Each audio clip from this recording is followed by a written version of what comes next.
PT Pegadaian Persero terus melakukan kolaborasi bisnis untuk memperluas pasar dan saring ekonomi dengan menggandeng 34 mitra, baik dari sektor pemerintahan, pendidikan BUMN, swasta, pariwisata, dan organisasi di Bali. Hal tersebut diwujudkan dengan penandatanganan Nota Kesepahaman atau MOU dan perjanjian kerjasama yang dilaksanakan pada acara Sinergi dalam Harmoni.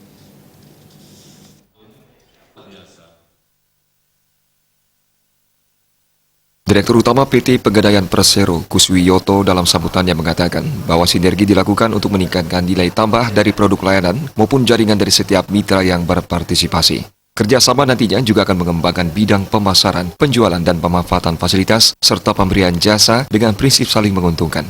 Direktur Operasi dan Pemasaran PT Pegadaian, Damar Latri Setiawan menambahkan, lewat sinergi dan kolaborasi yang dijalin dengan 34 mitra di Bali tersebut, diharapkan bisa terus mendongkrak pencapaian penjualan secara nasional pada 2020 yang ditargetkan sebesar 55 triliun rupiah. Pihaknya juga mengapresiasi pencapaian Pegadaian Kanwil 7 Denpasar sebesar 5 triliun rupiah pada 2019 atau kontribusinya pada nomor 3 terbaik di Indonesia.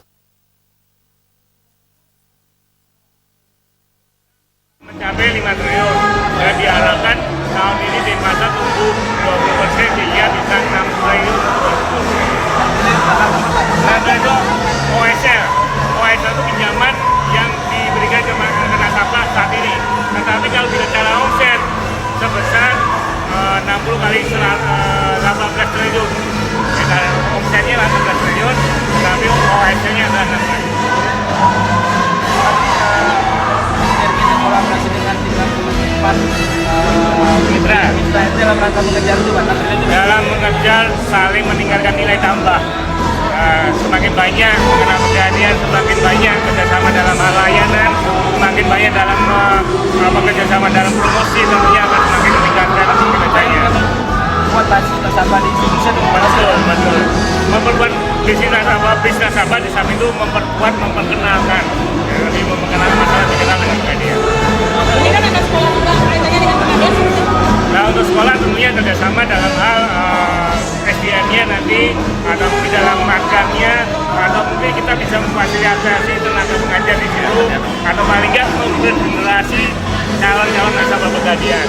Jadi anak-anak muda mulai dikenalkan bahwa bagaimana sih cara mendapatkan pinjaman atau mendapatkan kredit nanti saat ini. Sementara itu, Gubernur Bali Wayan Koster dalam sambutannya yang disampaikan Kepala Dinas Sosial, Pemberdayaan Perempuan, dan Pelindungan Anak Provinsi Bali, Idewa Gede Mahendra Putra menyatakan, menyambut gembira atas sinergi dan kolaborasi antara lembaga, instansi, dan komunitas yang digagas oleh Pegadaian itu. Melalui kerjasama ini, pihaknya berharap Pegadaian dapat memberikan kontribusi dalam pembangunan ekonomi dan peningkatan kesejahteraan masyarakat Bali. Untuk tahun 2019, PT Pegadaian telah menjalin sinergi dan kolaborasi dengan 400 mitra dari berbagai daerah di Indonesia, dan hal tersebut telah turut mendongkrak pertumbuhan hingga 20%. Agus Sudiatmika, Bali TV.